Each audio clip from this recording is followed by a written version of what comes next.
Ayun guys, welcome to my vlog. Good morning po. Andito po tayo sa property na binebenta po. At yun, bali sumusukat po ito ng 2.9 hectares na ang frontage po nito is 220 more or less po. Mula po doon sa may mga talahib, yan, tututok ko po. Yan po yung mga talahib na yan. Hanggang dito po, pag ganyan po siya. Tapos yung paliko dito, pag ganyan. Tapos hanggang dito po. Ay, say hi mga kapatid. Ayan. Ayan. Mula po doon sa may mga ano na yun, mga talahib na yun, hanggang dito po sa may pilapil na yan.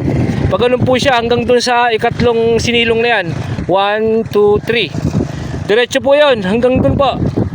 2.9 hectares po ang lot area, na ang price po nito is 550 per square meter. 550 per square meter po. At Rosales, Pangasinan. Ayan po, malapit na po tayo sa Provincial Road, Nueva Ecija, Pangasinan Road. Diyan po, dumadaan nakasakyan na yan.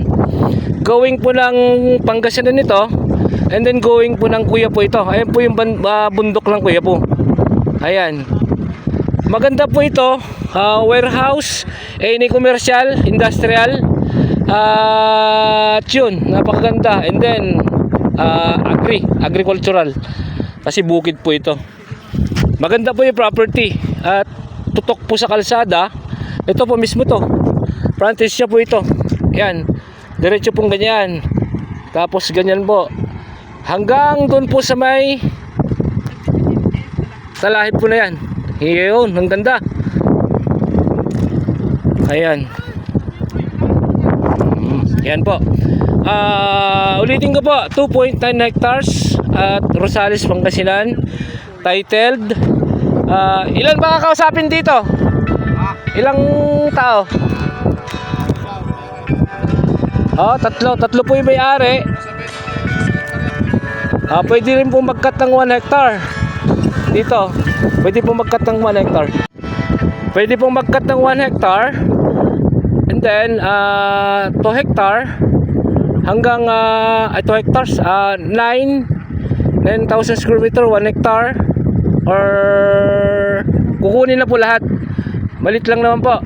Ayan.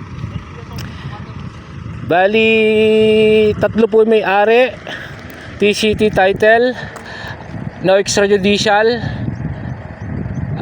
In case lang po na may gusto mag-view dito sa property, paki-PM na lang po, kaya call sa ilalagay kong number sa video for viewing po. Tawagan nyo na lang po ako.